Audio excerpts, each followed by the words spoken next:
Hello, everyone, and welcome to this first Water Institute Water Talk of the new year. I hope you're all doing well. I hope it's also not too late to wish you all a happy new year still. My name is Roy Brouwer. I'm the Executive Director of the Water Institute, and I'll be your moderator today. I get help today from my Water Institute colleagues, Ellie Dewsome and Nancy Goucher. Ellie is producing the Water Talk, and Nancy will help me with the moderation of the questions after the Water Talk. Before we start, I want to acknowledge that we're participating today from traditional territories of the First People across the country. And here in the Waterloo region where I am, I acknowledge that I am on the Eminent tract land that was promised to the Haudenosaunee of the Six Nations of the Grand River. The Eminent tract is within the traditional territory of the neutral Nishi, Nabeg, and Haudenosaunee peoples. I encourage you all to take a moment to recognize the traditional land wherever you are. Before I introduce the speaker today, just a few housekeeping items. Please add your questions to the Q&A box, not the chat box. And you can do this at any time throughout the talk. And Nancy and I will then get back to your questions after the Water Talk. Only use the chat box for general comments or technical issues, and then we'll try to help you with that. And this webinar will be recorded and posted to the Water Institute's YouTube channel afterwards. So at this point, I'm happy to introduce our speaker today, Professor Wendy Graham. Professor Graham is the Carl Swisher Eminent Scholar in Water Resources in the Department of Agricultural and Biological Engineering, and she's the Director of the Water Institute at the University of Florida in Gainesville. Professor Graham obtained her PhD in Civil and Environmental Engineering from MIT. Her research focuses on integrated hydrological modeling, groundwater resources evaluation and remediation, evaluation of impacts of agricultural production on service and groundwater quality, evaluation of impacts of climate and land use change on hydrological systems, and stochastic modeling and data assimilation. She's a member of the National Academies of Sciences Water Science and Technology Board, and she was recently appointed by the Florida governor to the State of Florida Blue-Green Algae Task Force. And in her role as director of the University of Florida's Water Institute, she coordinates campus-wide interdisciplinary research, education, and outreach programs designed to develop and share new knowledge and to develop and encourage the implementation of new technology and policy solutions to ensure a sustainable water future. So today, Professor Graham will talk about one of her projects, the Floridan Aquifer Collaborative Engagement for Sustainability Project, also abbreviated as FACETS, which brings scientists and diverse groups of stakeholders together in a participatory modeling process to understand the economic and environmental trade-offs associated with alternative climate and land use change scenarios. Dr. Graham, we're very happy to have you here with us today, and I'll hand over the floor to you. All right, thank you very much. I'm happy to be here. I wish I were there, but I appreciate the opportunity to share some of the results of this project with you. The FACETS project is supported by the U.S. Department of Agriculture. We have more than 20 faculty members. We have 12 PhD students, 2 postdocs, 2 research scientists, and 2 research coordinators from University of Florida, University of Georgia, Auburn University, and Albany State. So we are currently beginning the 4th year of this 5-year project and are well into the gory details. Whoops, yeah. So basically, as Roy mentioned, our project vision, the overall project vision is to promote the economic sustainability of agriculture and silviculture in our project area that includes North Florida and South Georgia, while protecting the water quantity, the water quality, and the habitat of the upper Floridan Aquifer, which spans a multi-state region, and the springs and rivers that it feeds.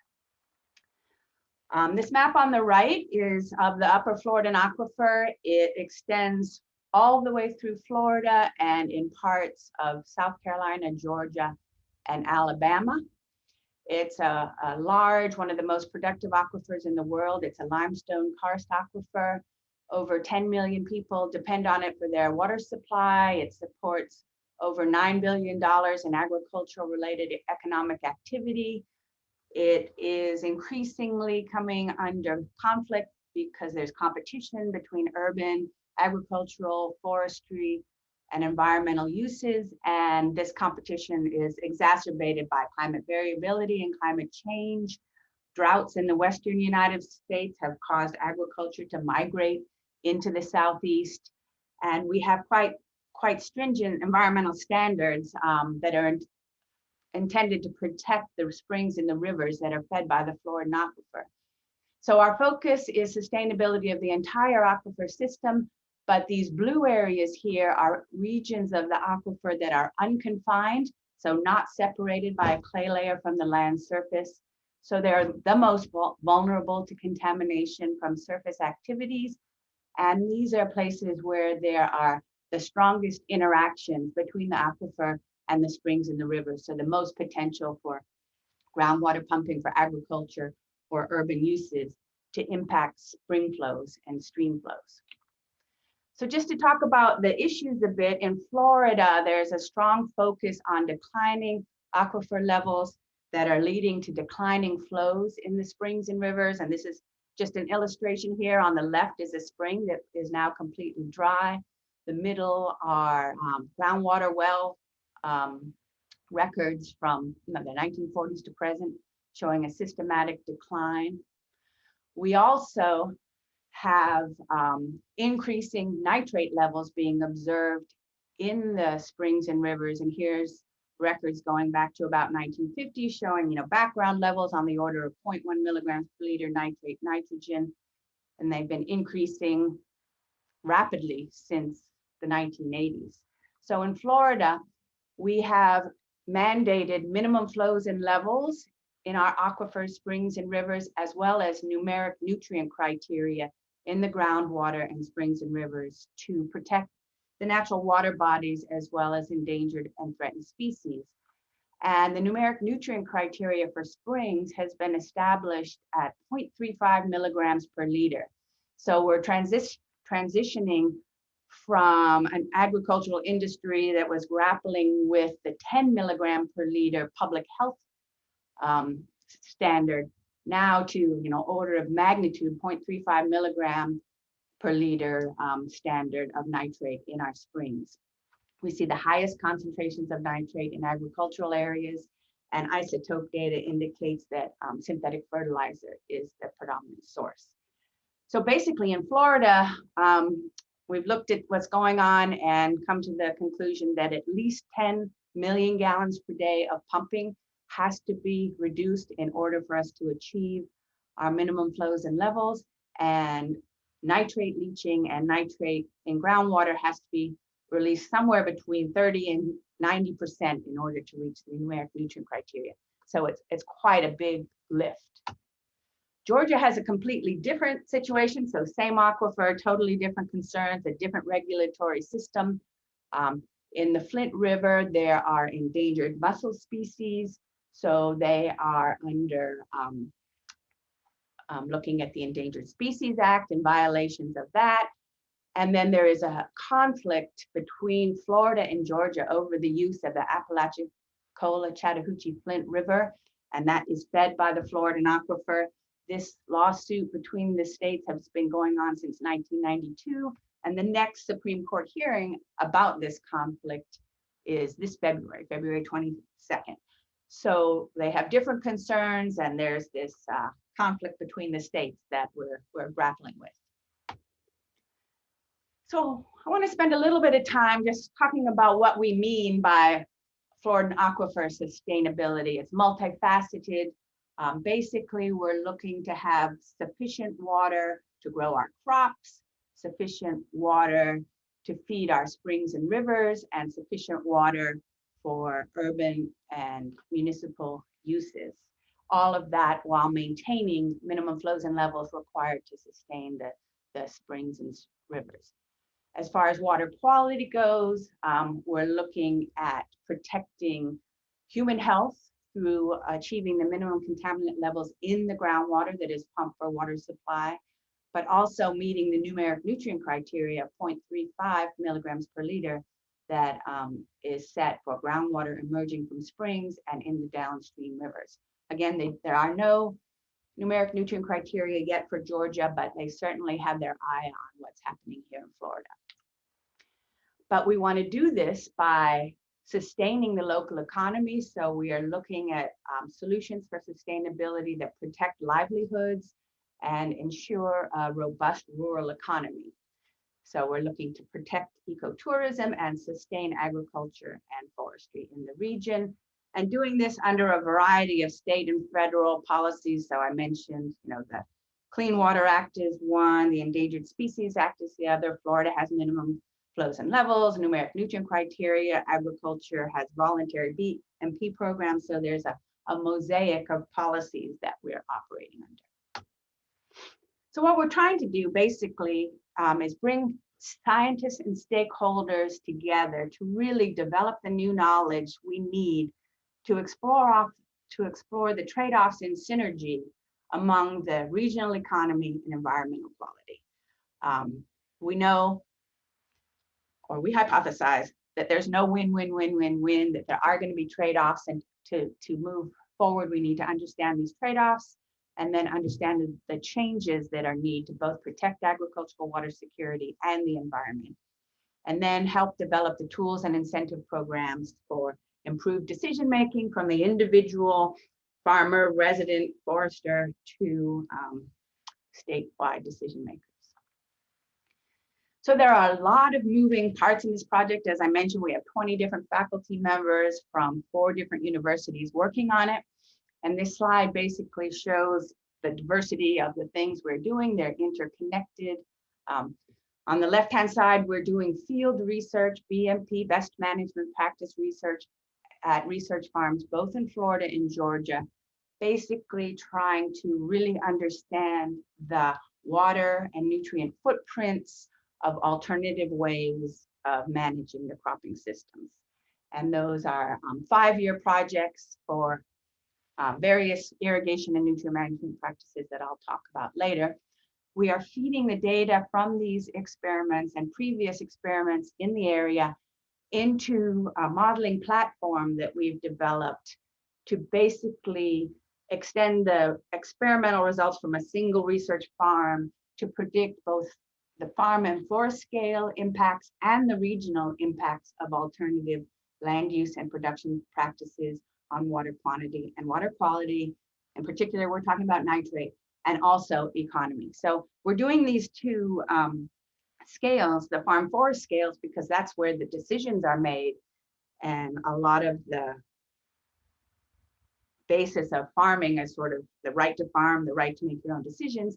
And then looking at the regional scale to aggregate up the impact of all those individual decisions on the water resource.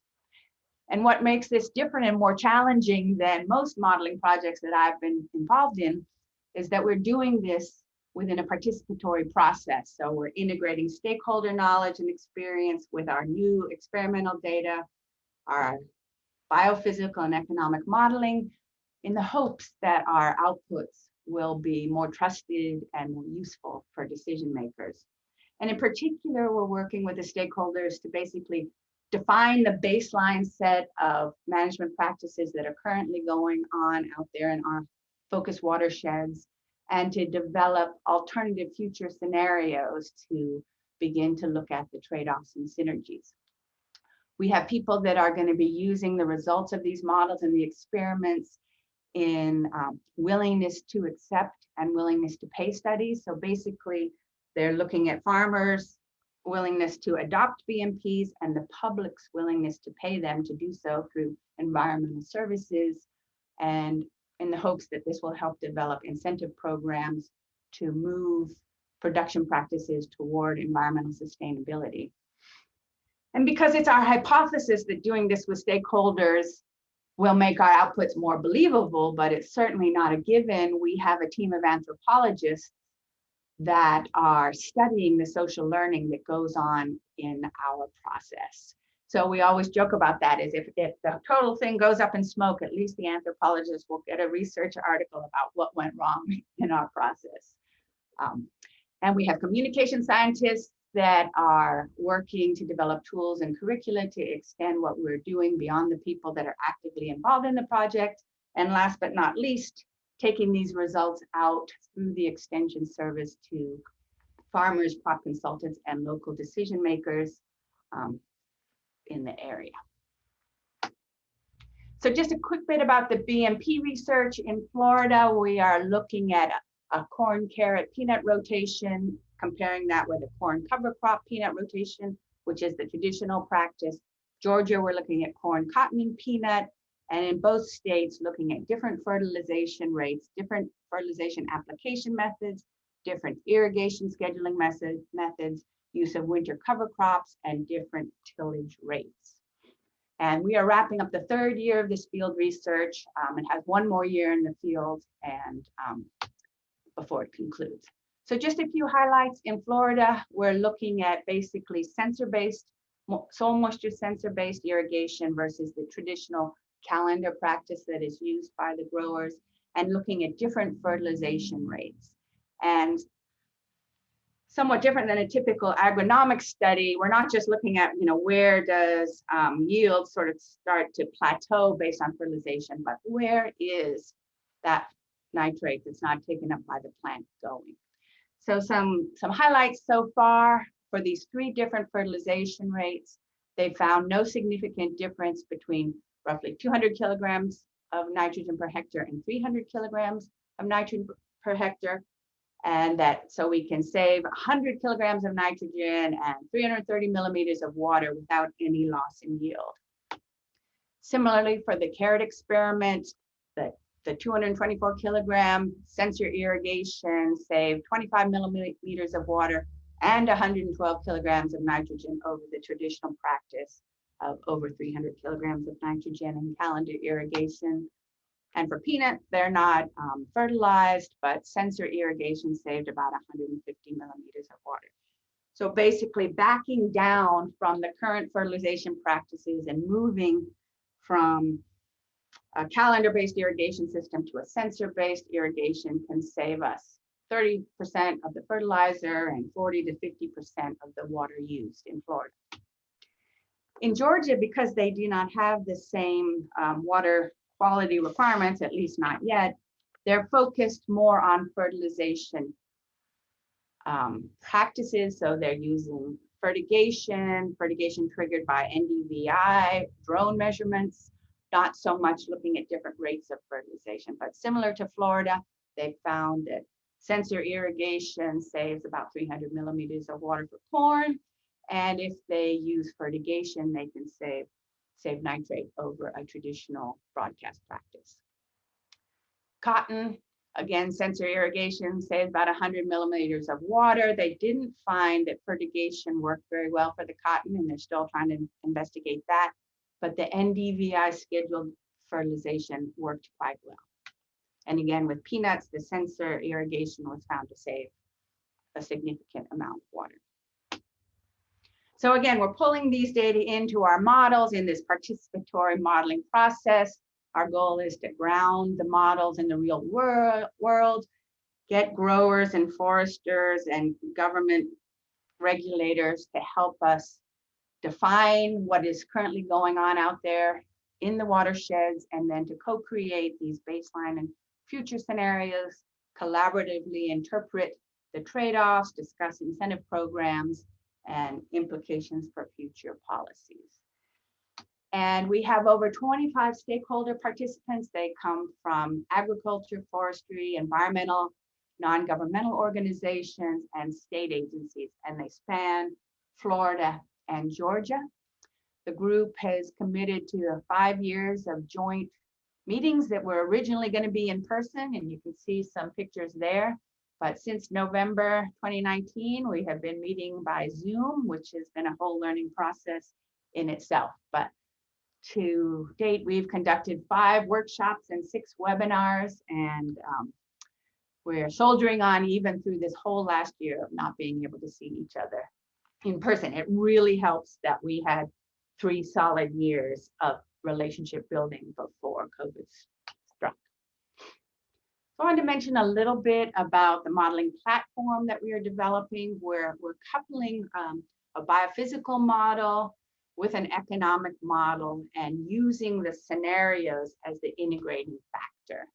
So we're doing this both at the farm forest scale to look at net returns to the grower, net recharge to the aquifer, and net nitrogen leach to the aquifer, and doing that over the range of practices that are currently going on in the watershed and improved practices that we have established with our stakeholder group. And we're doing this at the farm forest scale, as I mentioned, because this is the scale at which the decisions are made.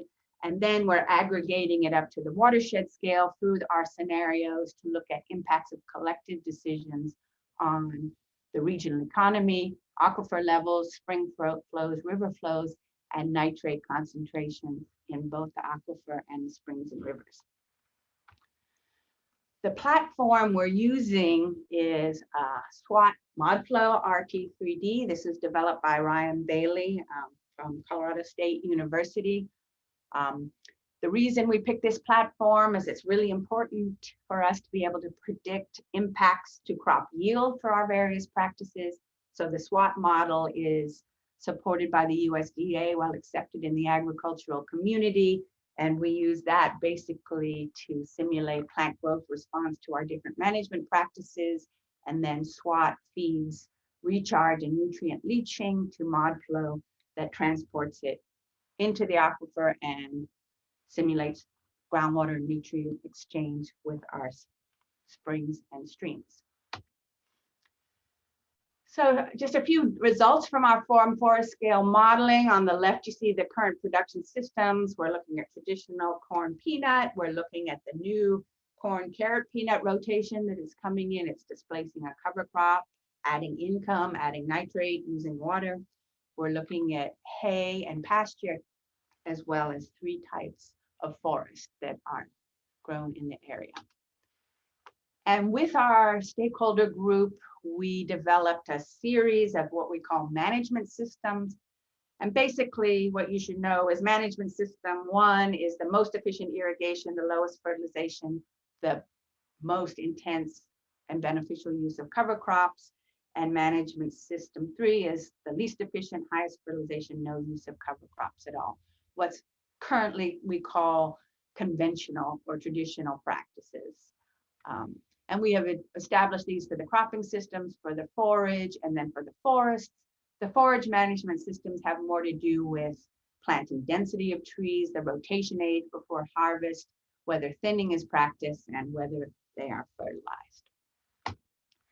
So I'll take you into a big leap of faith to this rather complicated figure of the farm forest scale trade-offs for these management practices. So remembering that management system 3 is our least efficient system and management system 1 is our most efficient system. We've plotted it here with net recharge to the aquifer, nitrogen leach to the aquifer on these axes, and then the intensity of the symbol is the net return to the landowner. So as you would likely expect, if you start with, say, corn peanut, as you move from a higher fertilized management system 3 to a less fertilized management system 1, you reduce nitrogen leaching from 100 kilograms per hectare per year to 50. Remember, we had 112 kilograms per hectare that was not contributing to yield, and where the place where this is going in these very, very sandy soils is directly to the Floridan Aquifer.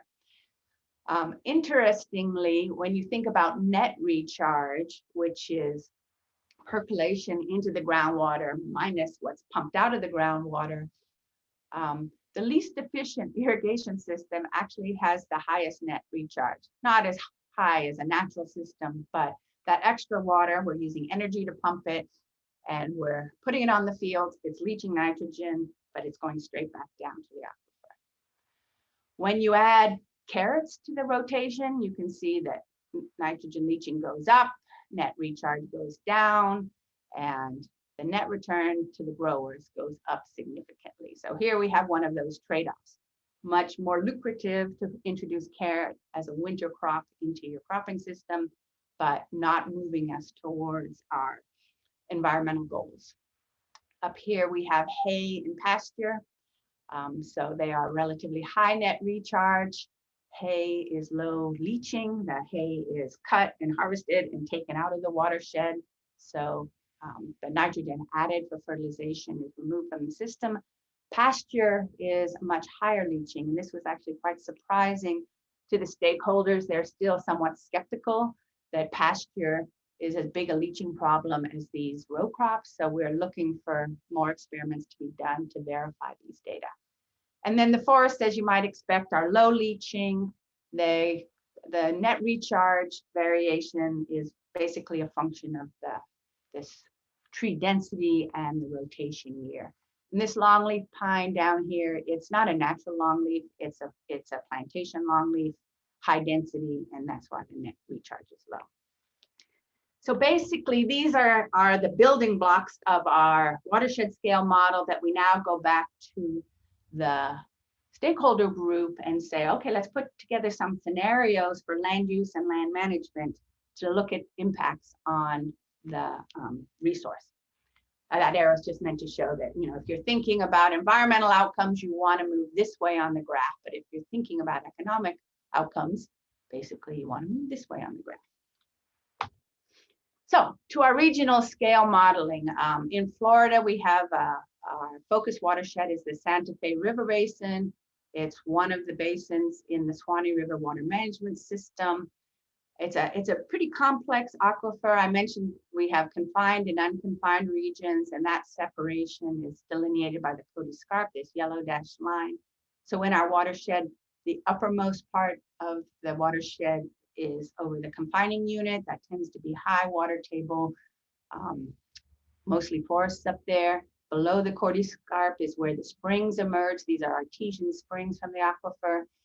And what I want to point out from this is here is the boundary of our SWOT model. But if you look at the hydrologic system and the heads in the upper Floridan Aquifer, you can see that we have groundwater contributions from outside the basin. So this is why we're coupling SWOT to mod flow, because our groundwater basin and our surface water basin do not coincide. So as I mentioned, we're using SWOT mod flow. SWOT's providing the recharge, nutrient leaching, and river stage to mod flow. And mod flow is handling groundwater pumping, and exchanges with the stream.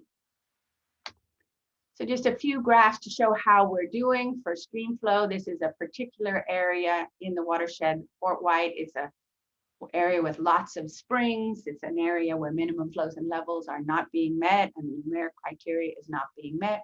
We're doing a satisfactory job. Overall, SWOT mod flow is doing a satisfactory job if you look at the statistics of the calibration and validation. So here's stream flow at a station at Fort White. We are also looking at basin-wide ET, comparing SWOT's prediction of ET with USGS products that are nationwide. We're doing a good job with the seasonality and the cycling of ET. Stream nitrate load, it's a little bit more difficult. The calibration statistics are not quite so good, but we are capturing the fact that loads are high. We're not achieving the numeric nutrient criteria. Validation in this case is not quite as good as calibration, but if you look at annual geometric means, which is what the water quality criteria is based on, we're doing, our predictions and our observations have no significant statistical difference. And here are groundwater levels, observed versus simulated groundwater levels, also doing quite well. So what we're doing, we're just starting this, like I said, we're at the beginning of our 4th year. We're meeting through Zoom with our stakeholders and starting with some very simple scenarios. So on the left is the current land cover. Agriculture is our row crop rotation.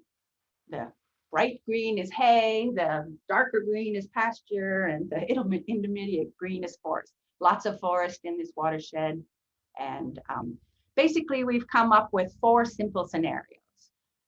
One is sort of conventional practices, the management practice 3, assuming that everybody in the watershed is using management practice 3.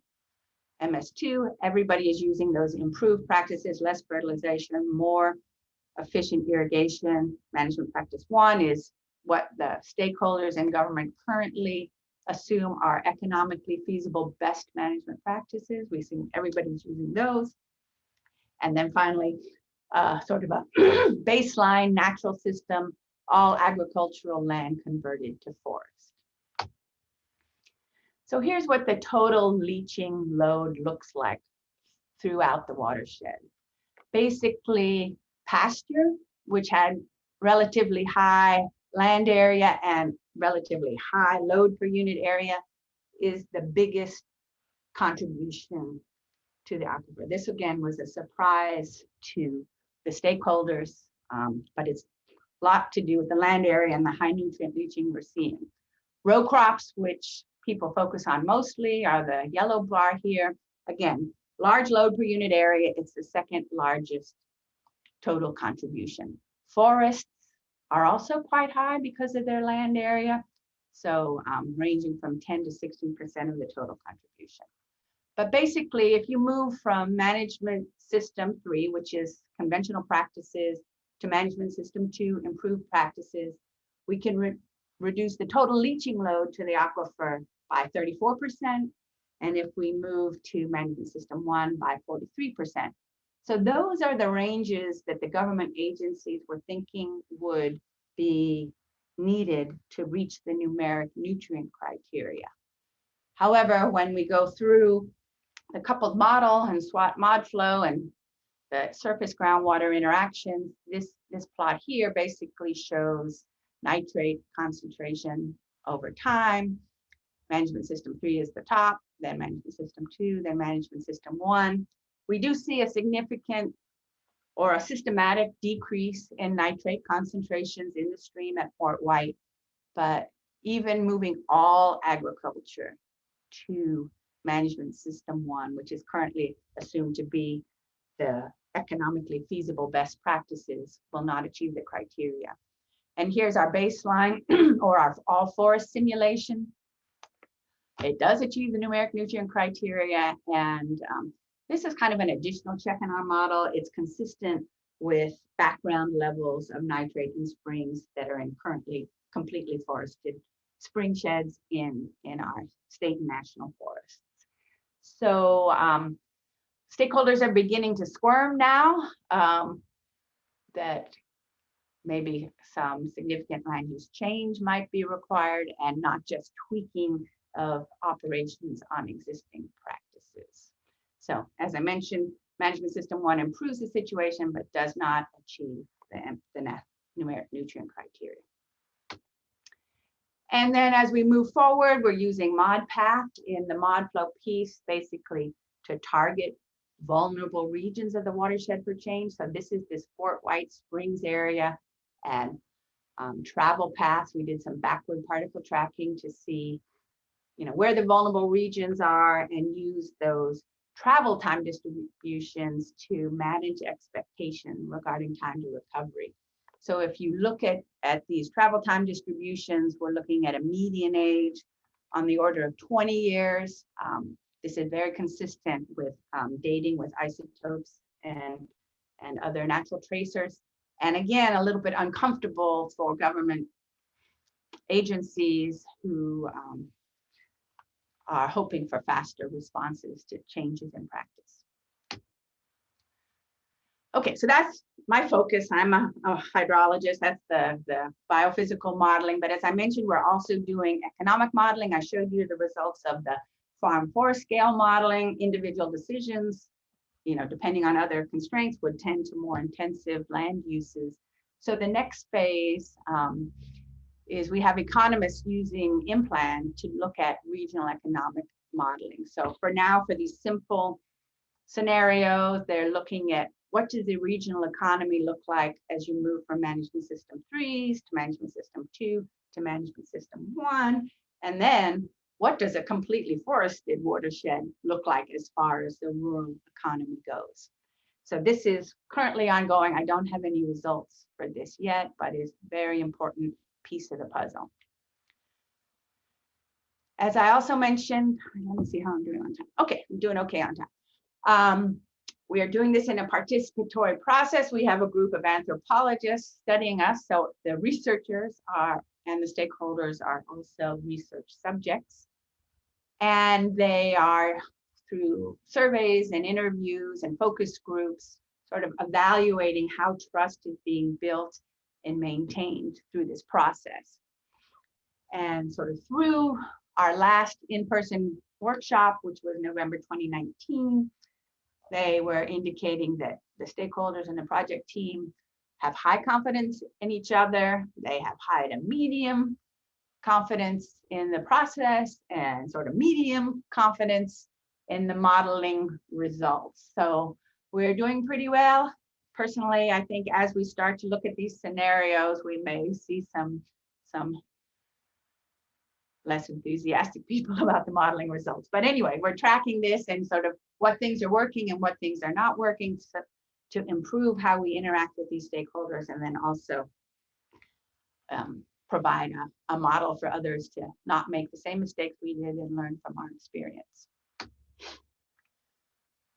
We have a communications team, and they could come and give you a whole 1-hour seminar on what they're doing to kind of understand how stakeholders and scientists, how do their perspective differ when they think about regional water issues. So this is a sort of a mapping of their mental models.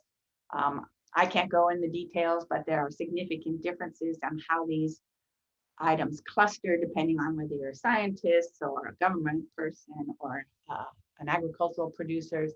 They're looking at the way the local newspapers frame water issues, trying to understand public knowledge and beliefs about water.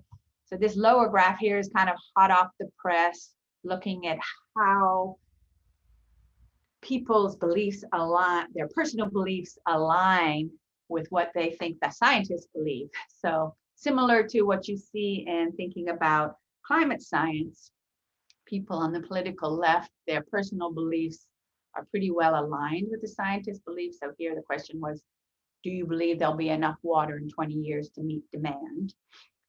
Whereas on the political right, they accurately predict what scientists believe, but their personal beliefs are opposed to that. So trying to understand how they're thinking so we can frame their water policy messages to have the largest impact and not trigger biases right off the start.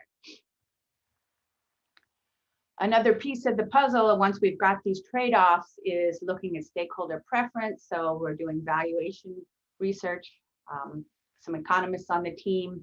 So basically looking at developing these, what are producers' willingness to accept new practices and cost share programs, and what is the public's willingness to pay for those programs. And they have two types of willingness to accept. One is very individual, focused on a producer and his land and what that person might be willing to do. And then a second one, when the producers look at their decisions in the context of the community and regional decisions to see if that affects their willingness to accept change. So that again is something ongoing. I don't have the results of that piece yet. And we're also, as part of the extension program, doing water schools for decision makers. The first of these is coming up in February. Again, basically trying to increase local decision makers' knowledge about water issues and policies, bring these trade-offs to their attention as we develop them, increase their ability to engage their clientele in discussions about water, and really promote information sharing and networking among the decision makers. So this first set of water schools will happen beginning in February in Florida.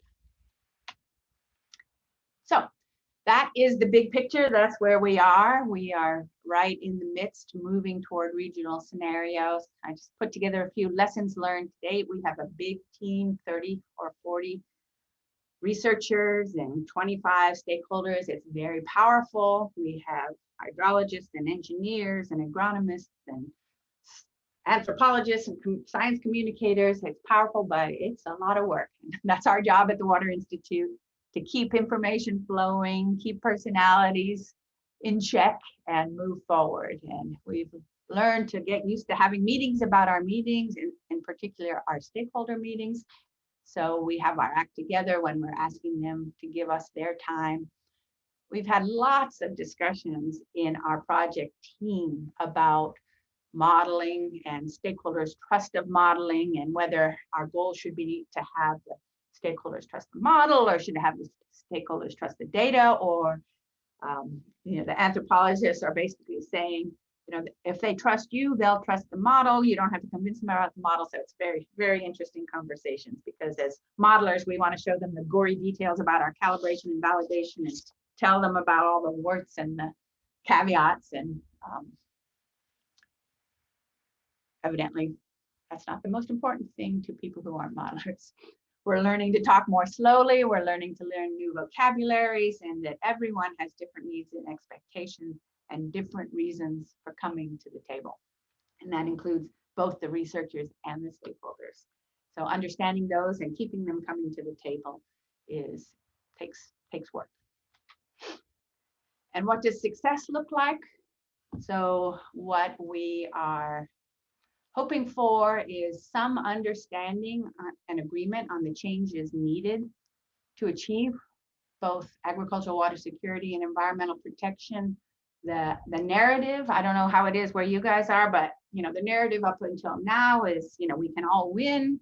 We can ask producers to do economically feasible tweaks to their current practices and meet our standards. And I think we're learning that may not be the case. So we may need transformative watershed scale modifications, so widespread adoption of sensor technologies and NDVI fertilization scheduling, and perhaps substantial changes in cropping systems. We hope that we can figure out a way to keep a robust agricultural, silvicultural economy. People value the local food, they value the habitat, the wildlife habitat values of having agricultural lands. But maybe most importantly, we're establishing trusted social networks that may sustain positive change beyond our 5-year project. So that's the whirlwind tour. I really do want to thank all the students and the postdocs and the research scientists that are doing the hard work that's making this project successful. And if you want more information, we have a website, floridanwater.org, and I'd be happy to take any questions. Excellent. Shall I stop sharing my screen, Roy? Yes, please. Okay. Excellent. Thank you so much, Wendy. This was amazing. Very, very interesting. So I'm going to give Nancy a little bit of time to go through the Q&A, and I'll just kick off the discussion if you don't mind. This was very interesting. It's very relevant also to the situation where we are. I'm just going to ask you a first question about your stakeholders. I was very impressed by the fact that you managed to get 25 different types of stakeholders on board. Yes. Our experience with getting stakeholders to participate in our meetings, I think the experiences are somewhat mixed. For example, doing surveys with farmers is pretty disastrous, to be honest. Yeah. We really struggle with that. So can you elaborate a little bit more about who your stakeholders are and how did you get them to agree to participate in your project?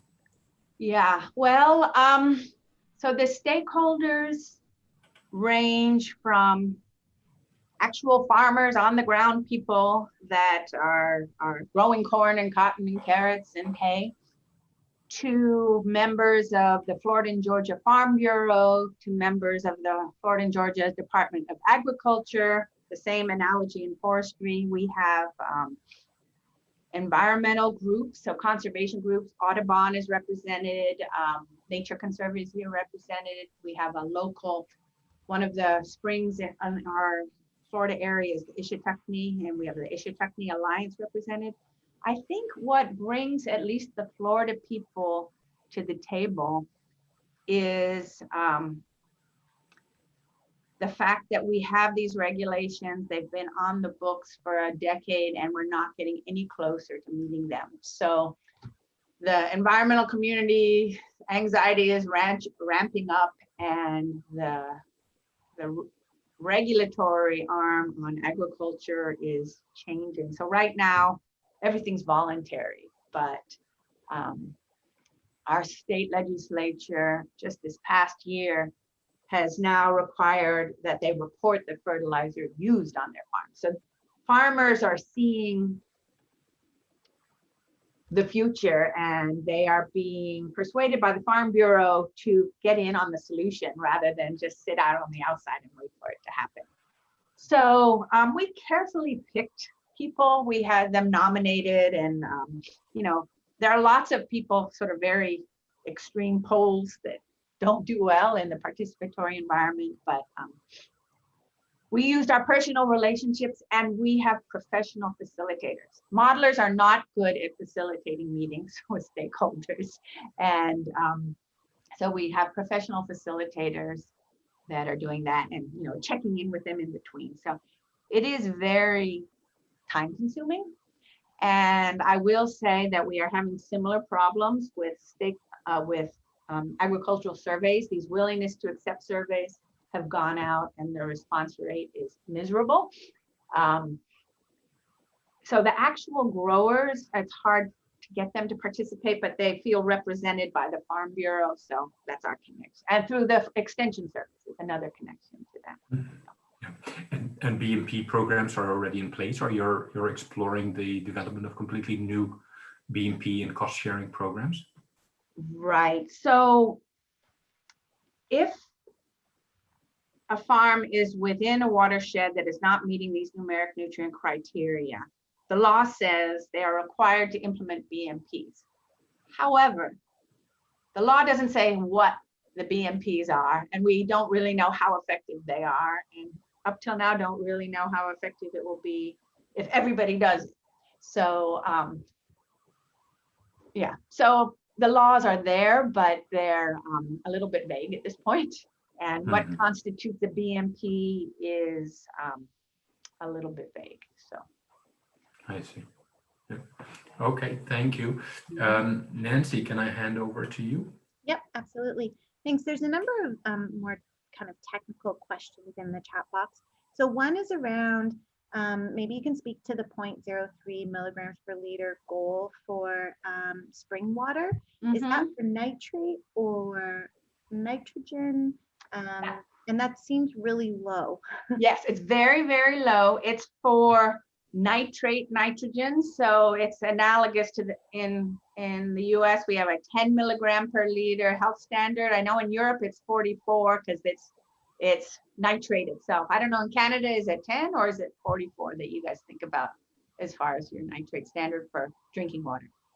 I'm sure someone could comment in the chat box. Anyway, so it's 0.35 milligrams nitrate nitrogen. It's very low, an order of magnitude lower than the health standard.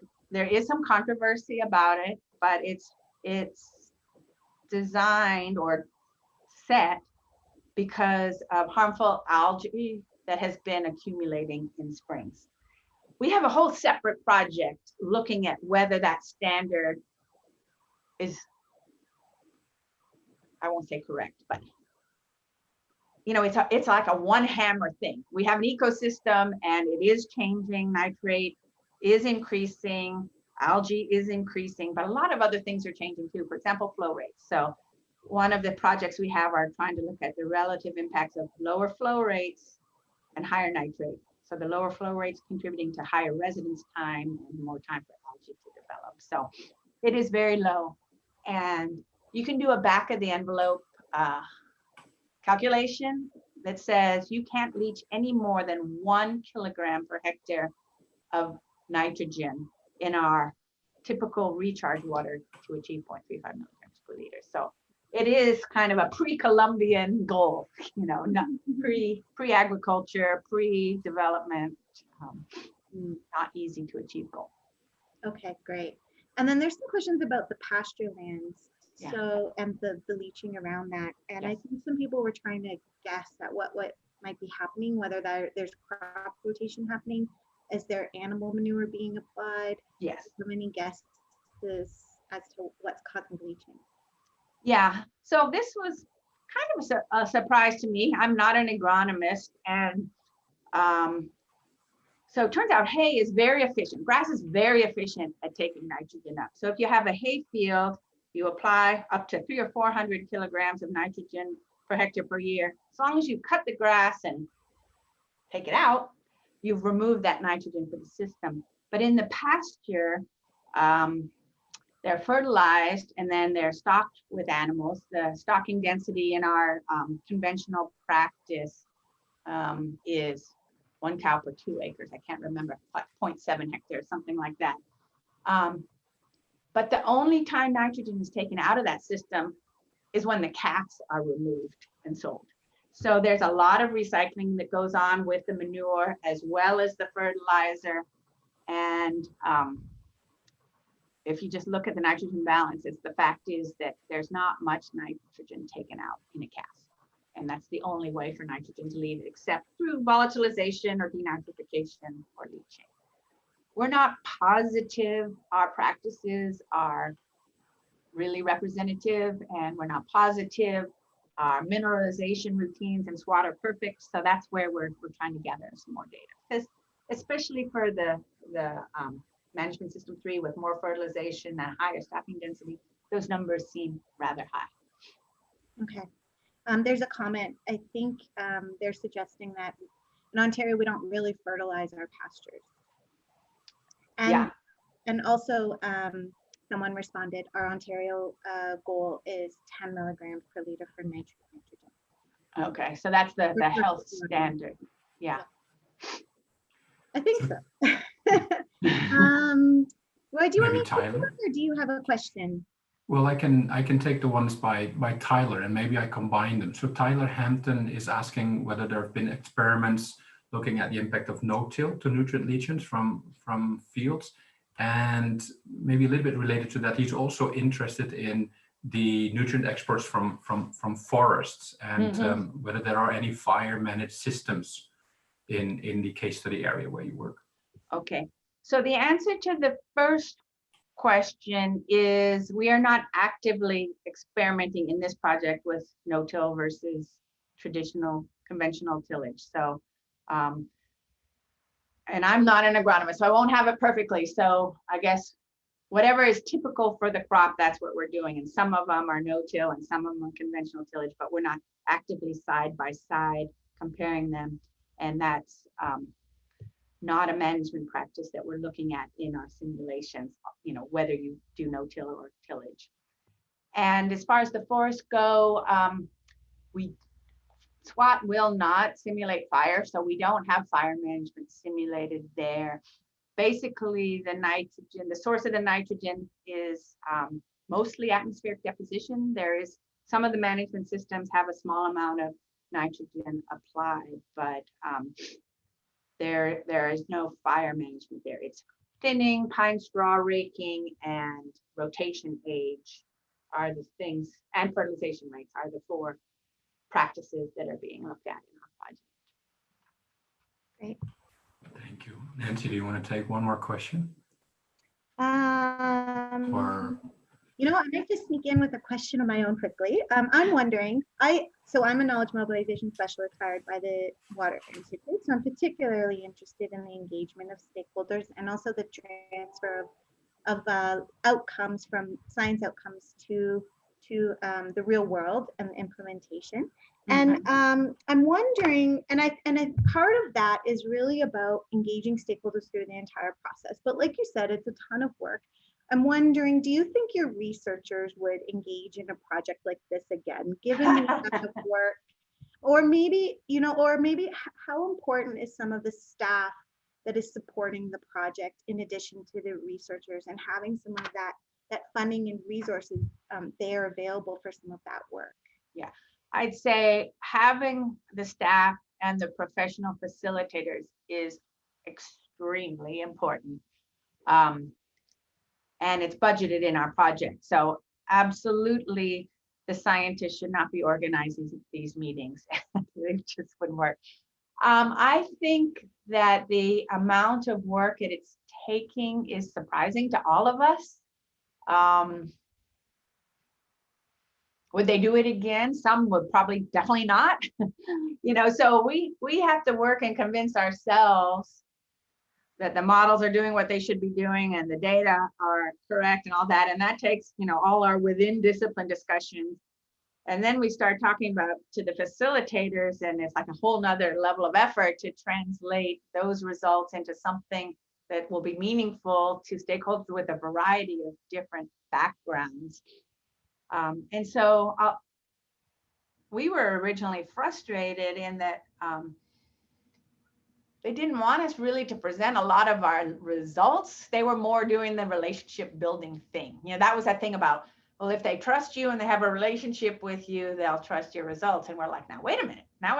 They shouldn't take our word for us. They should trust the models themselves, and they should understand where the limitations are. So it's been a really a learning process. And I think it depends where you are in your career stage, how dedicated you are to doing this or doing it again. But you know, the impacts, I think, are going to be way more significant because the project is getting a lot of visibility. And we've got, in addition to this stakeholder group, we have an advisory committee, which are the head of the Environmental Protection Agency and the head of Ag. You know, they're all sort of looking nervously at what we're doing. Because it could have quite a big impact. And maybe this next round of results where we start looking at what it will really take to achieve these standards has the potential to be a little tricky. And we'll see how that goes. You can ask me again in a year how we're doing. And then I'll ask you if you want to do a project like this again. You're asking me that? I personally, I think it's really important. You know, in Florida, we have a long history of setting high expectations for our environmental outcomes, but assuming it will require just tweaks in behavior change. And I've become convinced that's absolutely not true. So, you know, everybody wants clean water, everybody wants a green lawn, everybody wants cheap food, and everybody wants low taxes. And in my opinion, those things are never all going to happen at once. So personally, learning with the economists and sort of really trying to understand the economic trade-offs associated with different things is fascinating and not all that easy, to be honest. You know, just getting the vocabularies and the timelines between economists and hydrologists synced up is kind of a challenge. Thank you very much, Wendy, for sharing your experiences in this fascinating project, this multidisciplinary project. I'm afraid we have to stop here. It's 1 minute to 11. Unfortunately, we won't be able to take the remaining questions in the Q&A box. I'm very sorry for that. I just want to take the opportunity to thank Wendy once again. Thank you so much for your presentation and for sharing your experiences. It's been really fascinating, very relevant also to the work that we are doing here in the Water Institute. All of you who were listening in, thank you so much for participating in this first WaterTalk of the new year.